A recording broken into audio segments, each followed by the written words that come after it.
মরুভূমির ফল সাম্মাম বাণিজ্যিকভাবে চাষ হচ্ছে চাঁপাইনবাবগঞ্জে। মধ্যপ্রাচ্যের বাঙ্গি জাতীয় এই ফল চাষে বাণিজ্যিক সফলতাও পেয়েছেন জেলার চাষিরা। বলছেন, অন্য ফসলের চেয়ে সাম্মাম আবাদে লাভ 2 থেকে 3 গুণ বেশি। রপ্তানির সম্ভাবনার কথা বলছেন কৃষি কর্মকর্তারাও। চাঁপাইনবাবগঞ্জের ভোলাহাট উপজেলার কৃষক আমিরুল ইসলাম প্রথমবারের মতো 1.5 বিঘা জমিতে মরুর ফল সাম্মাম চাষ করে পেয়েছেন সফলতা। শুরু করেছেন বাজারজাত।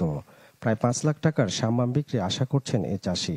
আমি নেটে দেখলাম যে সাম্মাম চাষ, এই সাম্মাম চাষ নেটে দেখার পর আমি মনে করলাম যে নতুন চাষ, যেহেতু আমাকে নতুন চাষ করা লাগবে। এই চাষ করাতে আমি যেটা মার্কেটিং দেখতে পাচ্ছি এবং আমার ফল দেখতে পাচ্ছি, তাতে করে আশা করছি যে অন্য ফসলের চাইতে 2-3 গুণ আমি বেশি লাভবান হব।